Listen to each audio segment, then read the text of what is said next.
Hey everybody, welcome to Bones Collector, where we're going to continue our top 100 games series that we've been working on for quite a while. And I've been at work this morning since 5 o'clock, so I'm pretty tired, and I hope I can get this video done without too much trouble. And I hope you enjoy it, because I got some terrific games to tell you about, starting with Whistle Stop. Whistle Stop is number 60 on our list, and it's a wonderful pick up and deliver game. And I enjoy this game so much. I love pick up and deliver, first of all, as a mechanism in board gaming. It forces you to be so efficient and plan so carefully when you're playing a pick up and deliver game. And that's what this is. The second thing I like about this game is it's about trains, because I really love trains, in case you didn't pick that up. But I really love that. The game is designed by Scott Caputo, and we're going to take a look inside the box. And the thing I'm going to talk about right away is the box. This is a really, really nice box from Bezier Games. Very thick and lasts forever. It'll be bulletproof, and no matter what you do to it, it's really going to last a long time, and I really like that. I like a nice box for my game to be in. This is the direction booklet, which is very good. And we got a little note there. Yeah, we make little post-it notes in our rule books once in a while to help us out. And you might take that as a tip also. But yeah, that's a rule book. Let's look at some more stuff in here. I guess the first thing I want to show you is the board itself, and it's a modular board. So you have these puzzle pieces that form a square, and yeah, there's 4 of them. Nice thick board tiles. And then these pieces will be going inside of that. And these are route tiles. And on the route tiles are, let me show you, I guess. On the route tiles will be little icons telling you what resource, when you make that stop, you'll be receiving. And you have to kind of plan how much, what you need. And so you can plan your route, and you get to lay those down as you go. So when you start the game out, you're just going to have a row of them on the East Coast. And that's all you're going to start with. You also have the player boards, little things like this, and it shows you, has a 1, 2, 3, 4, and every turn you only have 4 actions you get to take, no matter what. Just 4 actions. So that's your player board, and it has slots here for tile upgrades, and I'll show you what those are right now. In the game, there are always going to be 4 upgrade tiles, and they look like this. Little gears, and they fit right in your player board, kind of like that once you get them. So that's pretty cool. When you start this game out, it has tough decisions from the very get-go, because you have those East Coast tiles that you're going to start on, and you take turns placing your trains, which are these little pastel trains that are part of the game, and you're going to take turns placing those on tiles to begin the game. So you have to know what those upgrade tiles are and what the end tiles are. I'll show you those in a minute too, so that you can make good decisions when you're doing that. And see if I can get to an end tile, and that would be these. So we're going to look at some of those, and that's what they look like. And your end tiles are where you get all the big points. So there's 15, 10, 15, 20. There's a 25 pointer in here someplace. Plus there's tiles where you get paid for the stock certificates that you've acquired along the way. So this is very cool. You have to know what these are once they're placed at the end of the board. Take a look at them, see where you would like to go, and plan your route accordingly. Pretty cool. And what else we got in here? These are the regular route tiles I already showed you. Maybe I'll put one on the screen so you can really look at it closely. These are the resource cubes, and you're going to need various resources to finish some of those end tiles and get the big points. These are the coal tokens, and you have to spend a coal to move your locomotive. Just like, I mean, it's very thematic. So you got to spend that coal, or you have to spend a whistle. The coal lets you move 1 space. The whistle lets you move 2 spaces, and you can go backwards. During this game, you cannot go backwards when you're using coal. You can only move forwards, north, and south. You cannot go back against the grid. That is something that you have to deal with when you're playing this game. This is a whole bag full of different stock certificates, and then you have gold tokens that you also can earn that have victory points on them. And that's what's in this box. And It's a very nicely produced game. I mean, I'm pretty particular about space and And I like the fact that games like this are amazing without having a great big game box that I have to find a place to put. And I can't do it here. I have a little house. I've told all of you that before. But that is what's in my cheater notes. And that's what's in Whistle Stop. This game is an excellent, excellent example of a pick up and deliver mechanic in board gaming. And I really, really love it. Whistle Stop. All right, now we're on number 59. And it's just a coincidence, I promise. Game number 59 is Oracle of Delphi, which is another pick up and deliver game. And I really love this one by Stefan Feld. The production is from Taste Your Minstrel Games and Hall Games. I don't know what the collaboration was there, but TMG always does a nice job. I really like their production. If you see their name on a game, the production probably is excellent. So yeah, Taste Your Minstrel Games. And that is the front of the box. It looks so beautiful. I really, really enjoy that. And then this is the back of the box, and it gives you a pretty good picture of the modular board. And you're just going to be traveling around the Aegean Sea, that you see these blue tiles, and trying to finish tasks for Zeus, I believe it is. And Zeus, he's having a contest. He wants to see who's worthy and who can finish the 12 tasks that he gives you first. And that's what this game is all about. And this is a little deeper than Whistle Stop. Now, Whistle Stop had a lot of tough decisions, and it's it's probably a medium complexity game. This might be medium heavy. Takes a little longer to play, but it's worth your while. It's a beautiful, beautiful game. And let's see what all we got in here. All right, we have several different card decks. Injury cards, which have skulls on them, and you have to take injury cards once in a while during this game. And once you have 3 of a kind or 6 different ones, you get a penalty. So that's what happens in this game. Injury cards, you got to keep track of them as you're getting them collected by your player board. Let's see. Equipment cards.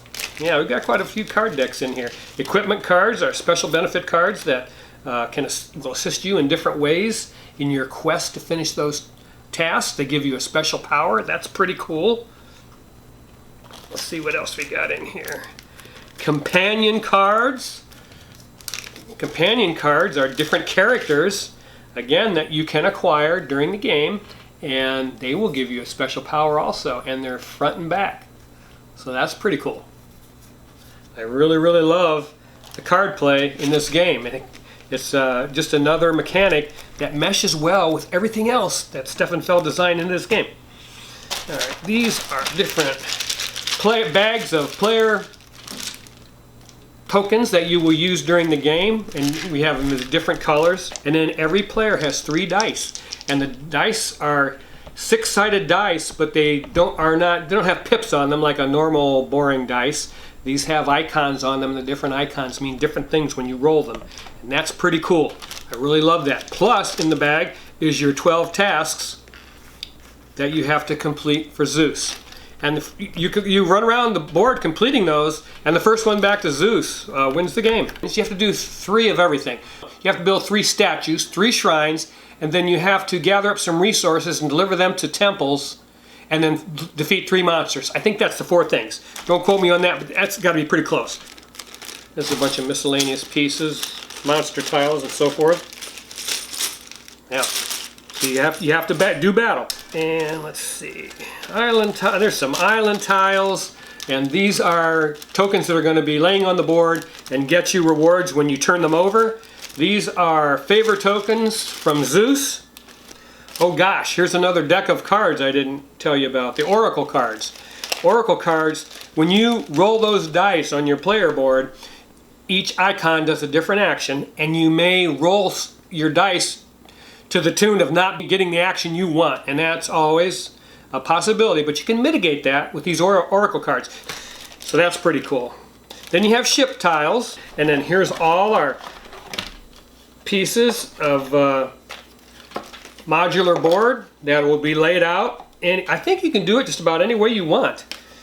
And then there's a centerpiece where Zeus is going to be, and that's that, and this is another piece. And then the thing I want to show you is your player board.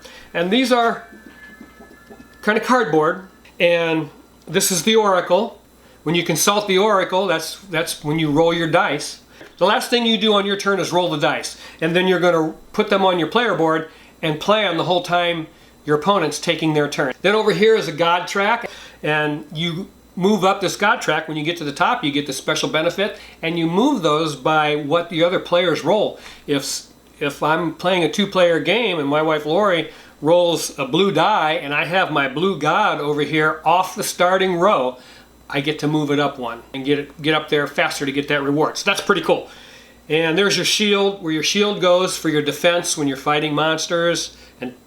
And then, what else? Oh, and your ship token goes over here on the board where I showed you where you warehouse your goods and stuff. So that's pretty cool. And that's the player board. Man, this game is amazing. We've had this game for quite a while. I really, really enjoy it every time I play it. It's been a while.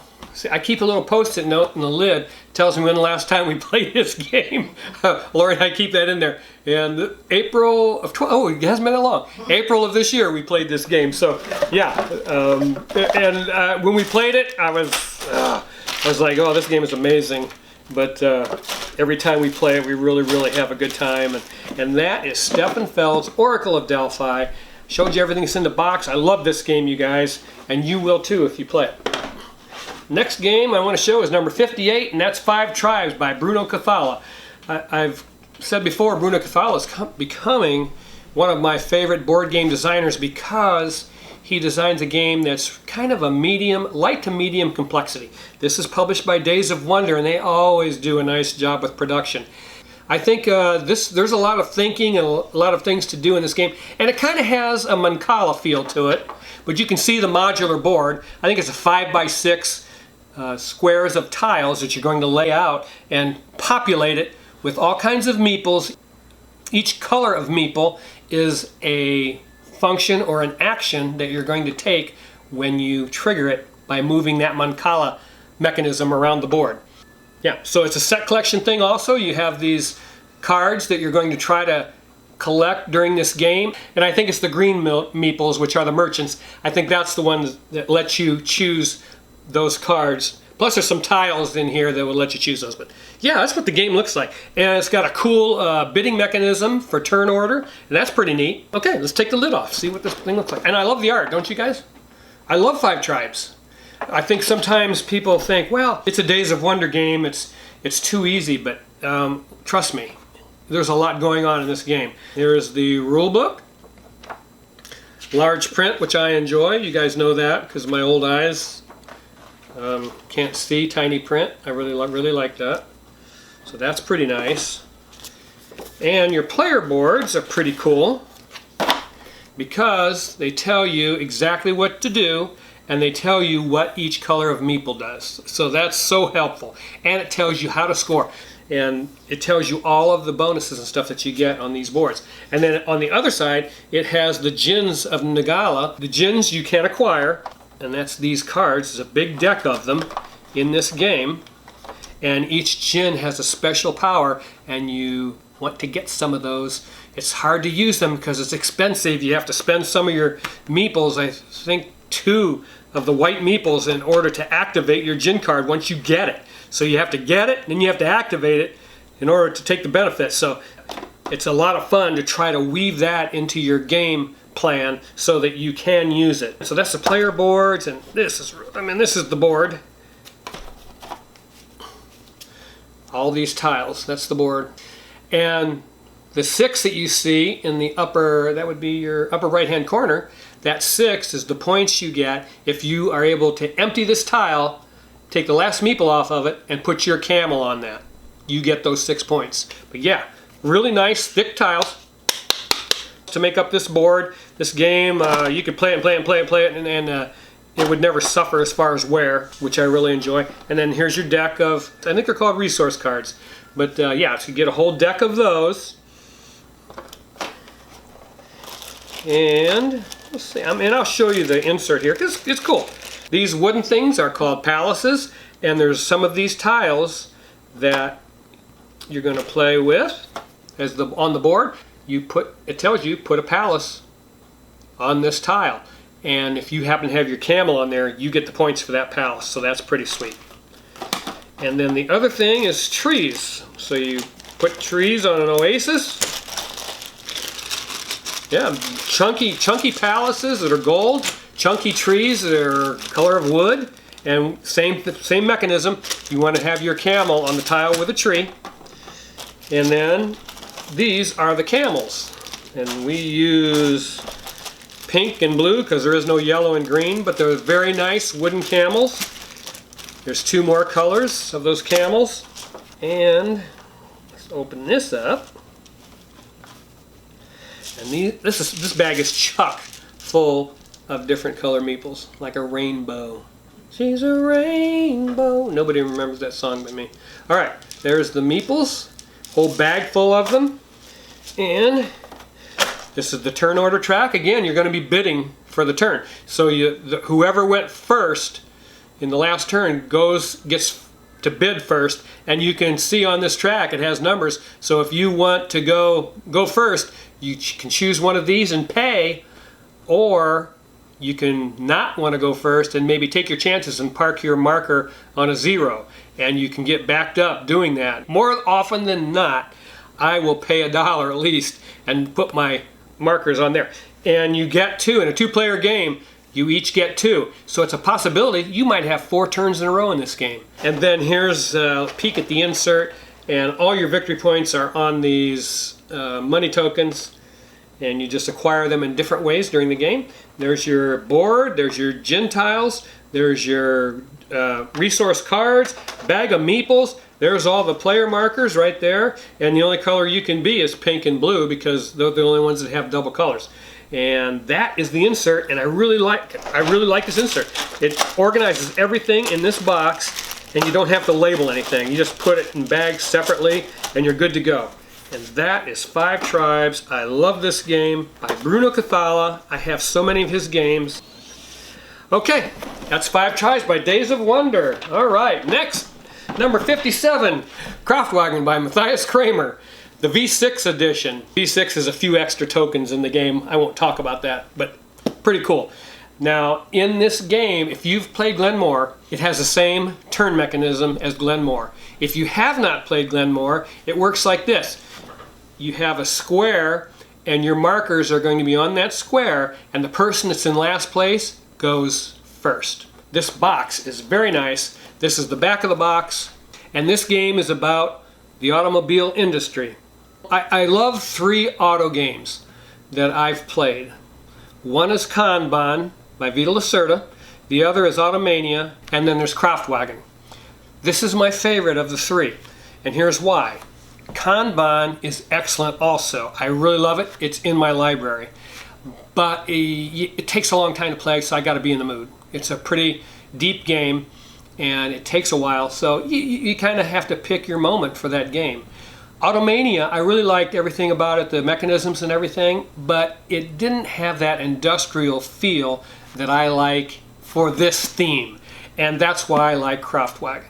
It has that industrial feel like it's the automotive industry, and I'll show you what I'm talking about right now. Take the lid off this thing. Matthias Kramer, great designer, series number 3 by Stronghold Games. They did a nice job with the production of this. The box is pretty decent for Stronghold. I've really seen them put out some boxes that are not very good. And there's the rule book.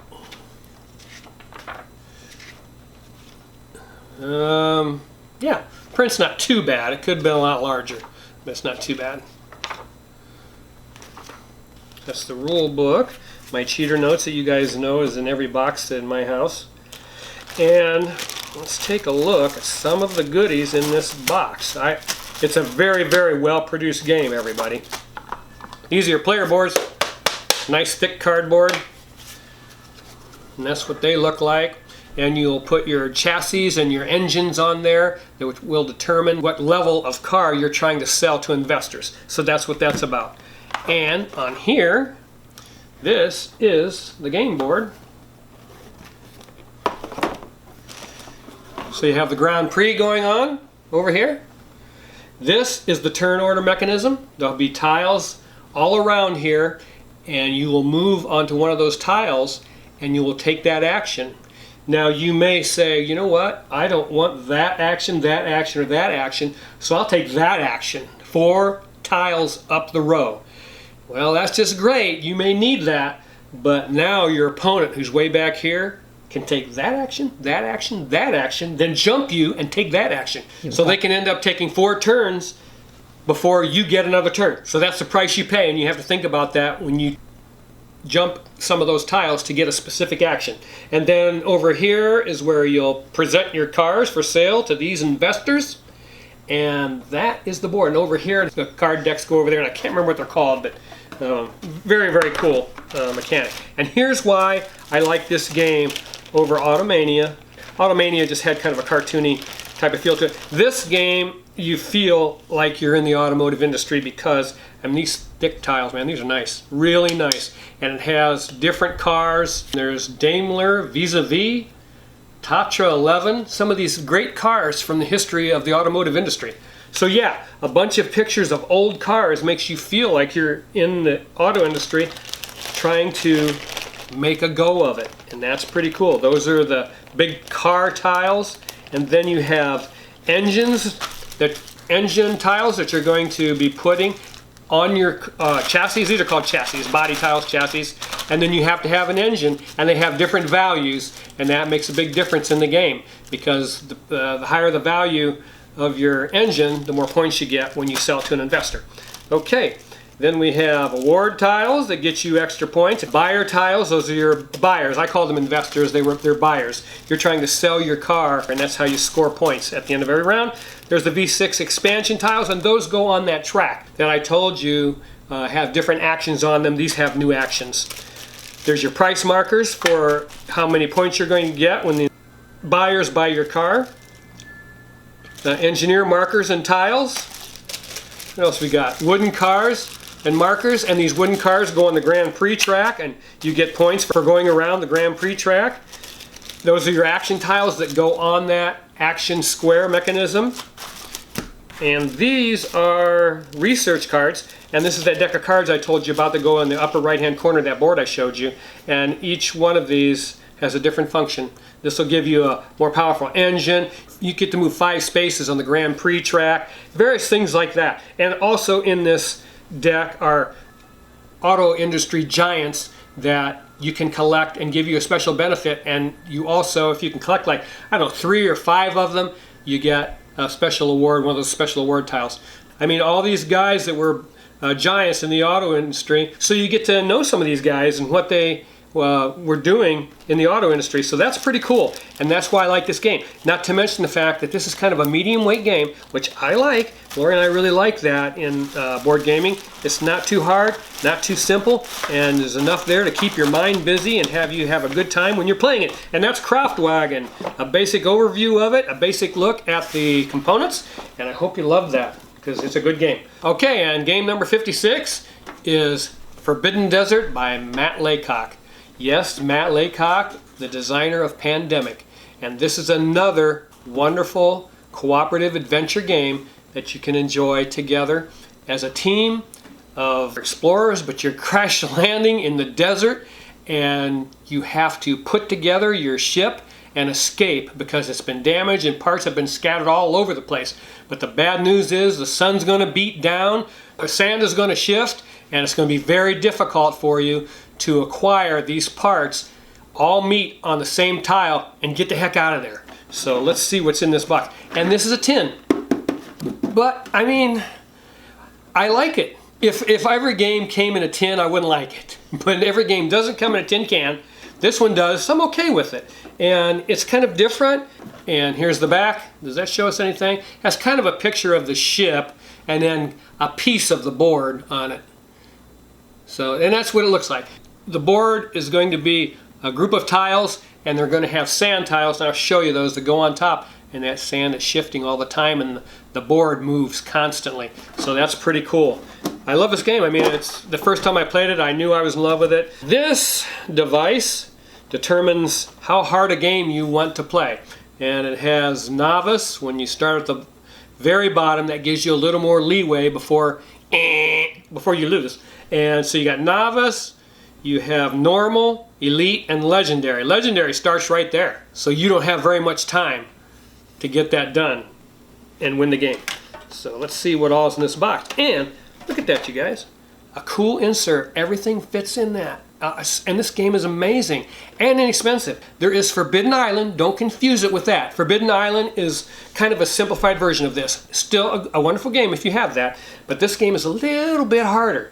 And we've played this a lot and enjoyed it a lot. As a matter of fact, we've got little special silkscreen meeples that we bought for this game specifically because we love it so much. Then here's the ship. And this thing is so cool. Let's see if I can figure out how to put it together because I might have forgotten. It's been a while. Let's see. The engine. No. Let's see. That goes in there. This is the propeller. Must go. No. It goes on the back. I failed kindergarten. Let's see. There's that. Goes there. And then this is the engine. And that goes right there. So yeah, that's the ship that crashed, blew up into a bunch of pieces. And now you have to travel around the board and look for those pieces on these tiles. And there's some wells that you can go to for water, but I'm telling you what, when the sun beats down, it's going to hurt because that's going to damage your chances of you guys all getting together and finding all those pieces and getting the heck out of there on that ship. These are the sand tiles. If you have these sand tiles on board pieces, you can still move on to there unless you're on this side of the sand tile. Then you have to excavate. And then you have a deck of cards. That is the mechanism in the game for how the board is going to move. The storm is moving. You can see the arrows on the card. And the arrow represents the hole in the board. There's going to be one space on the board where there is no tile. And that's going to move direct on the direction of these cards, whatever you happen to draw. That's where that's going to move. And then sand is going to flow. I'm telling you, it's a real beast of a game. It can really get crazy. You have to plan really well. And then storm picks up like that. And then when storm picks up, I think you move up one on this board. Yeah, and that gets pretty dicey. Cardstock, very nice. And then it shows sun beats down. And then you got to pay with water if you get caught out underneath the sun. You can get in tunnels where you're protected and you have a certain amount of water that your character has, but if the sun beats down, you got to give up some of that water, and then you better get to thinking, okay, I've only got one water left. Next time sun beats down, if I'm not in a tunnel, I'm dead. And so you have to plan very carefully when that kind of thing happens. So yeah, that's that. And this is the token that this card fits in. So yeah, that card fits in there like that. And then it has a black marker that goes on here like this. And that keeps track of where you're at in the game. So that's pretty cool. And yeah, it fits right in there, has a place for it. Deck of cards goes there. And that, ladies and gentlemen, is what you're trying to do. And each one, you have to find those tiles. It's an intersection. You have to find the intersection of the tiles that are hiding this part. And then you have to collect all those parts.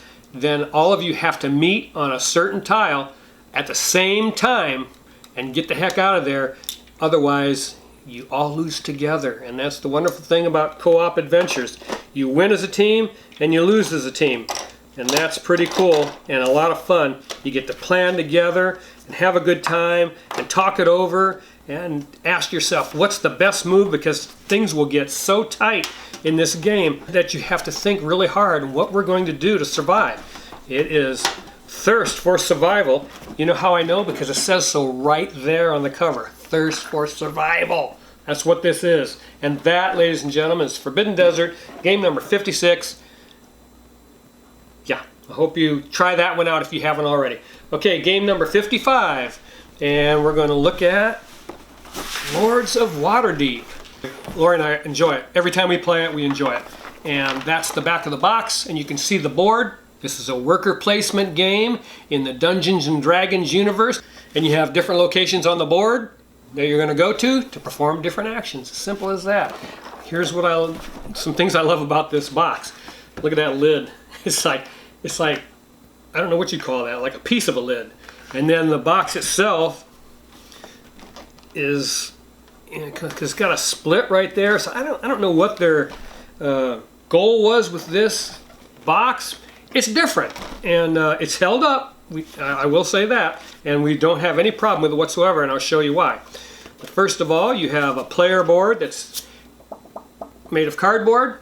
That's your faction, Knights of Shield faction, Silver Stars faction, Red Sashes, City Guard, and Harpers. And those are the different factions in the game. And on it, it has a place for your completed quests. I believe you're picking up agents, different agents. Here's your agent pool. And yeah, so that's what those look like. My notes, the rule book, Lords of Waterdeep. I really love the art in this game too. I love this game. Obviously, I love this game. There's your rule book. Very, very graphic, very, very descriptive. And you can learn to play this game from the rule book. And I mean, what else can you ask for? The print is decent size. I would like it if it was bigger, but you know, it's pretty good size. I don't have to squint or anything. Shows you what all the tiles do, what their special benefit is, and then it has all the characters also in the rule book. So that's pretty cool. Yeah, it's a complete rule book. I'm very appreciative of that. Even the back is used. What do we got in the back? Your actions in a turn, your final scoring, which you'll want to read so that you know how to win the game, and sequence of play and setup. So everything, the back page in the rule book was used. I enjoy that. All right, so let's take a look at the board first of all. And I remember when I was thinking about acquiring this game, Lori said, the board is so boring. I laughed. Because I like the board. Maybe I'm boring. I love the board. And you have your different locations where you're going to go to perform different functions, acquire different agents, so forth, completing quests. Yeah, scoring track around the outside. Once you build certain buildings, you're going to run them up here and run them up the other side. And you have markers that show that you built that building in your color, and that is also available to the other players, but they have to pay you to do it, and that's pretty cool. So yeah, that's the board. Nice thick board. It's a little bit large, not that bad though. Okay, then the box itself is pretty cool. This is a nice insert, and it holds everything that you have in the game.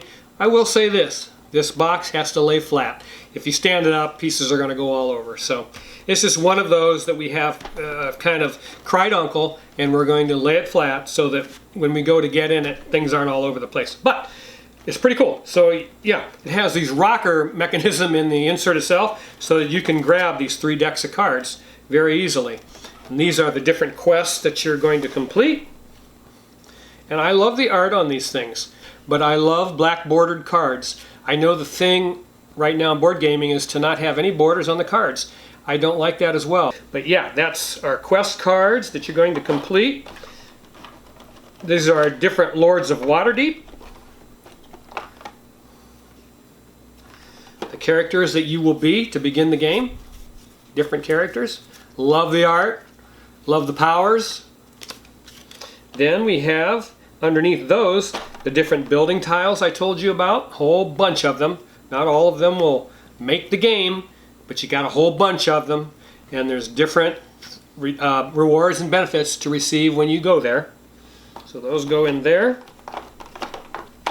Lords of Waterdeep go there. Then we have the intrigue cards, and those are cards that give you a special benefit if you get them, and you have to go to a certain space on the board in order to acquire them, and a certain space to play them. So yeah, pretty cool. Intrigue cards. All right, then you have all the different player colors, and you have markers to put on the buildings, you have your agents that you're going to put out, and you have a scoring marker that goes on the scoring track. This is the money, and you have different color agents, and the Lords of Waterdeep game, I believe, are cubes when you get the game.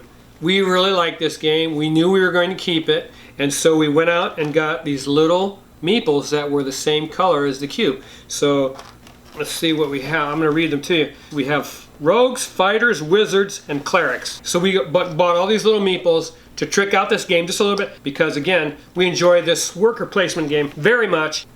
I mean, this game is wonderful every time I play it, and it's a medium weight worker placement game. It's a great introduction for new gamers. If you have somebody that you want to play a worker placement game with, they don't know what you're talking about, man, this is a great one. And they catch on right away, and that's Lords of Waterdeep. All right, now, game number 54, Dominion. Dominion is the preeminent, the maximization, the king of deck building games. I like it every time I play it. I'm going to hang on to it for as long as I'm board gaming. It's easy, it's fast, and it's fun.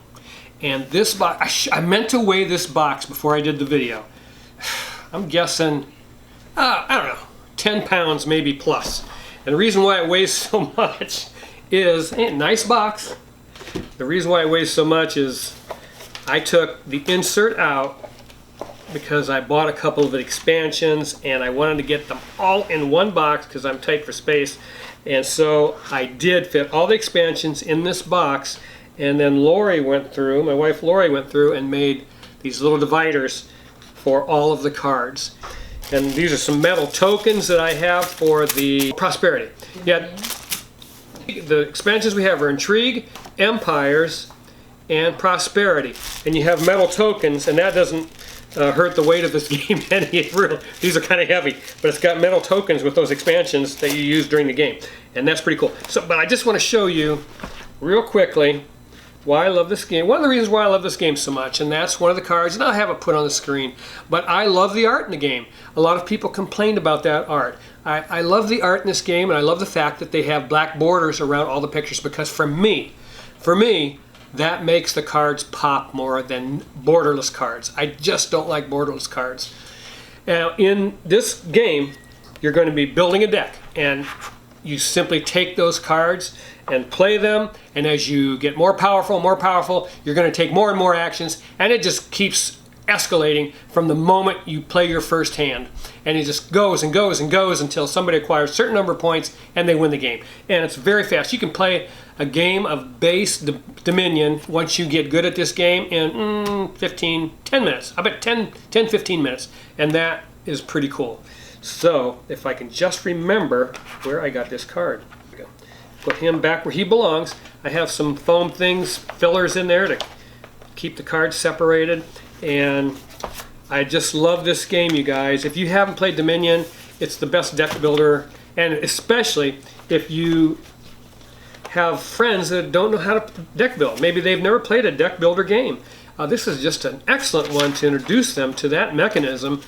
I love to play it. We get it out when we want to do something nice and fast, and usually when we play Dominion, we will play it over and over again, maybe 4 or 5 times before we put it away. And that's the back of the box I wanted to show you, because I didn't do that before. And this is the second edition. I think there were some changes, but yeah, that's Dominion. All right.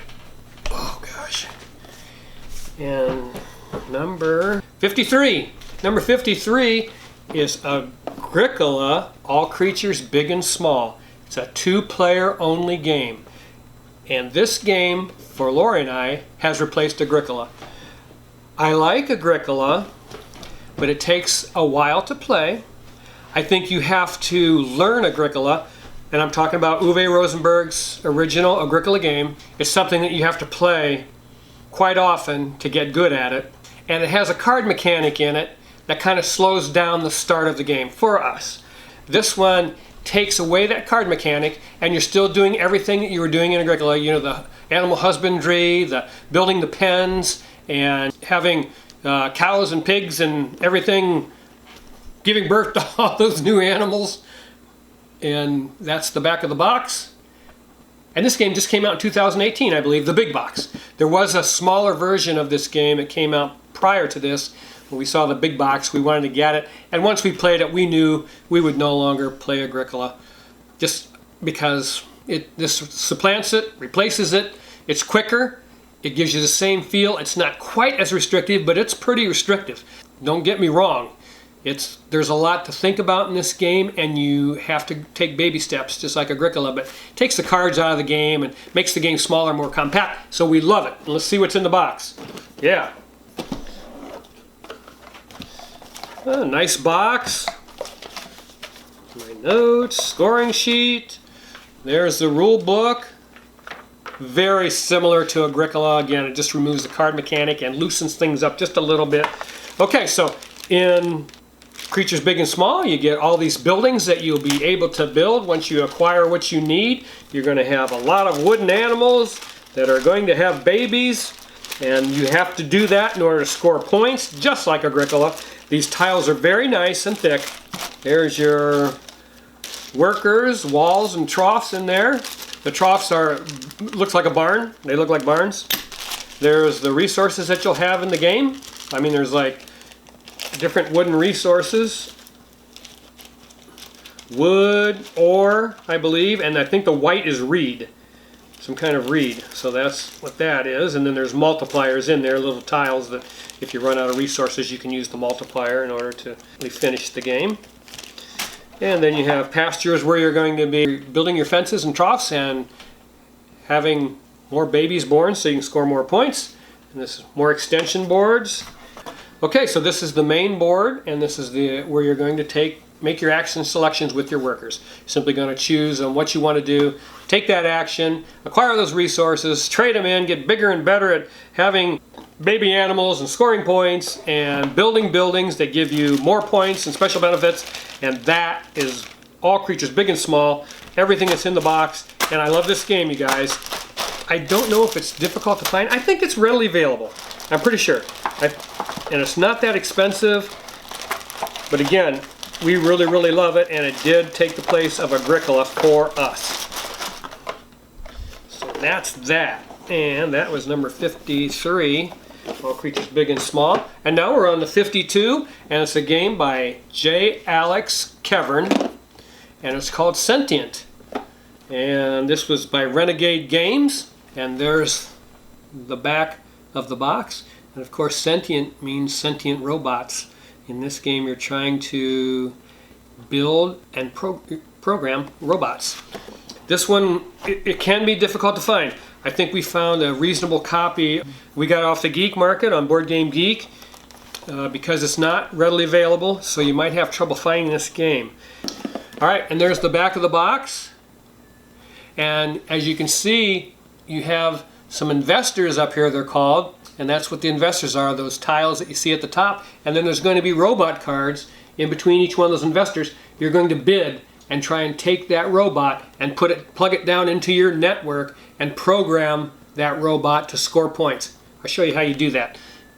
Oh, I guess you can see it on here. So you're going to roll 5 different color dice, place them on your player board, and then as you bring those robots, once you win a bid and you choose a robot, move it down into your network, and then on the robot it has icons that tell you how to program those dice. And the only way you can score the points on that card is to follow that program. And let me show you what I'm talking about.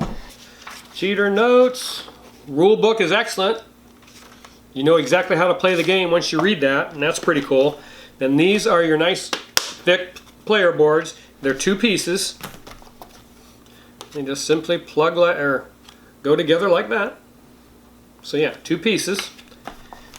And when you roll your dice, they go on these, you put your green dice on your green square and so forth. The blue dice on the blue square and whatever that value happens to be. You can change the value of those dice here and there. Then you have a whole big deck of robots. And on these robot decks, like you can see on this card, it says plus and minus. And your dice I showed you will start out at a certain value. When you plug this into your network, you have to take one away on the minus side and add one to the die on the plus side. Now that sounds easy, except that on this card you can see this robot requires that the dice on the left is even and the dice on the right is odd, and I'll show you that. And so once you get those dice set to that, you don't want to move them, and you get 4 points for having your dice be odd on the right, even on the left. So you don't want to move them once you get those set, and that's the trick. You're trying to choose a robot to go into your network that doesn't mess with what you've already programmed. So it's a very thinky, mathy game. I love it. We played it at a convention. Yeah, I think we played this at a convention and loved it immediately, and we messed around and didn't get the game right away when it was new, and now it's difficult to find. These are your point tokens, and there is a bidding mechanism in here. And what happens is, once you're placing your agents and assistants up to choose robots, you are also bidding on the investors that are between those robots. Yeah, there's 5 types of cards that you score in this game. Information, transport, industry, military, and service bots.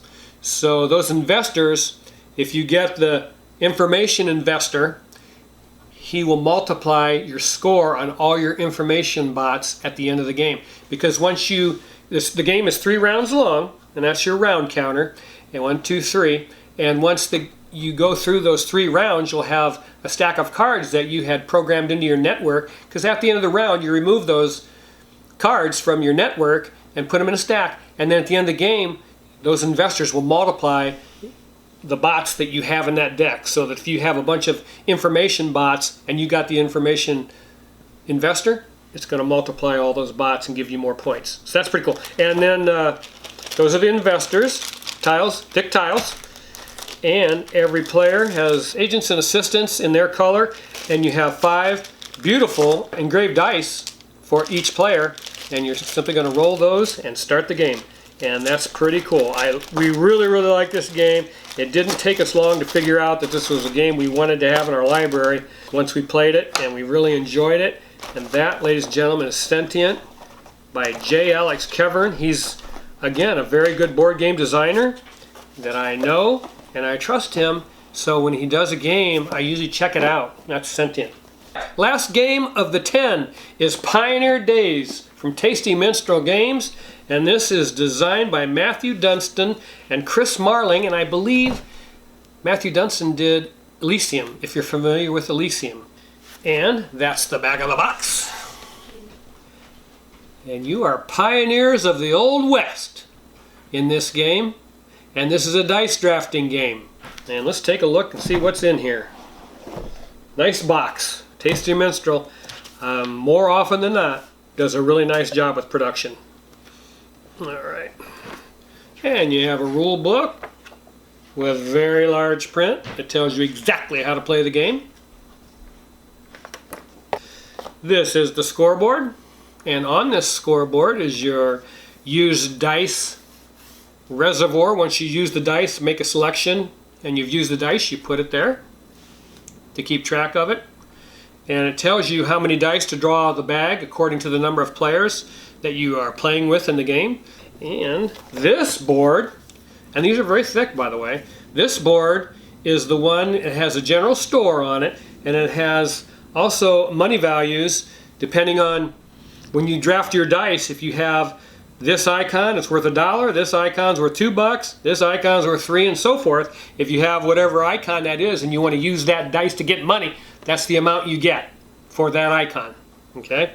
Then here is the disaster track, and there are 4 different types of disasters: storms, raid, famine, and disease. And you better be prepared for them, because you get punished if you're not ready. It's not disastrous if you get hit with one of these, but if it can hurt and put you a little bit behind. You're going to have to make some moves to make up for it. But yeah, it has a disaster track on it, which I really love. It's not overpowering, doesn't hurt you that bad, but it's there, and you're thinking about it in the back of your mind the whole time you're playing the game. Then you have different size wagons in order to store resources. And victory point favor tokens.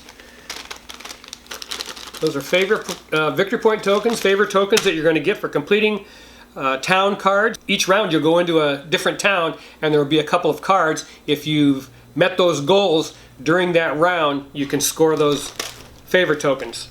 These are equipment tiles that give you special benefits when you roll those icons. Victory point tiles, cows, wooden cows, money, thick tokens of money, very thick. Medicine and wood. One of the disasters is disease, so you have some medicine that you need in order to avoid the disease. And you have to have wood, I think, to avoid the storm. Something like that. Something about your wagon, so you need that to avoid the storm.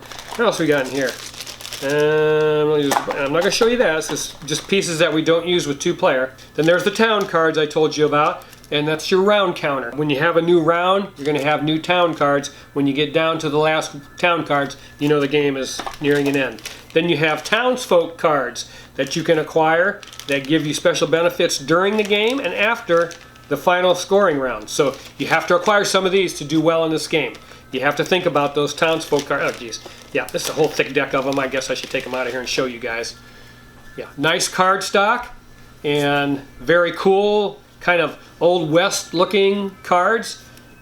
Yeah, look at that. Whole thick deck of them. And they're categorized, I think A, B, C, D or something, and you want to choose, like, it tells you which ones to use for your first game, so that's a little easier and that kind of thing. All right, what else we got in here? And each player, when you start the game, will be a different character, and those characters have different special benefit that you start the game out with. On one side is easy, on the other side is a little more difficult. Like this side is, every side is the standard Pioneer side. The other side will have a name like Crow-Eyed Merle. He looks pretty bad. All right, what else we got? Jake the Prospector, Trent the Entrepreneur, Michelle the Tinkerer, Scarlet the Gambler, things like that. So they each have a special function. So that's pretty cool. I'll put those away in a minute. And let's see. So, and then you have a bag of dice. And these are wonderfully engraved dice. Very pretty. In a two-player game, you're only going to pull 3 dice out. Roll them. I choose one, you choose one, and the one that's left over moves the markers on the disaster track. That's the way that game works. I love this game. I played it at a convention, which, oh my gosh, I wonder if I'll ever go to another convention. I mean, it's like crazy. But I played it at a convention. We fell in love with it right away. I happened to have won a $25 gift certificate to Cool Stuff here in Maitland. And as soon as we left the convention, I said, hey, let's go to Cool Stuff, spend that $25 and get us a copy of Pioneer Days. So that's what we did, because that's just the way I roll. And then this bag is full of gold nuggets, thick token gold nuggets that give you points at the end of the game. Nice gold bag that comes with it. And disaster markers that go on the disaster track, and there's a different one for each, or a different color for each disaster track. Yeah, that's Pioneer Days, you guys. I really, really like this game. Lori and I, again, we played it one time, knew it was for us, and it's a dice drafting game. That's the halfway point of our top 100. I'm glad to tell you about these games because I was excited. These games, this 10 games I just showed you, would just be a magnificent gaming library for somebody. I could take these 10 games, and if I said that was my library, wow, I'd be so excited, and I would love to have friends come over and play them. They're beautiful games. All the mechanics work well in each one of these games. They're terrific. Very little player interaction in any of these games. And we like that. We like to compete with our brains and try to do the best we can without too much take that. Once in a while it's not too bad, but if it gets overpowering, then it becomes not very much fun. But that's Pioneer Days. Hey, make sure you smash the like button for me, please. That makes a difference in where the videos appear, I believe, on YouTube. So hit the like button if you would for me, please. And subscribe, tell your friends. I love every one of you guys. Keep on board gaming. It's the best hobby on the planet. And I'll see you the next time on The Bones Collector. Bye-bye. Make sure you vote. Later.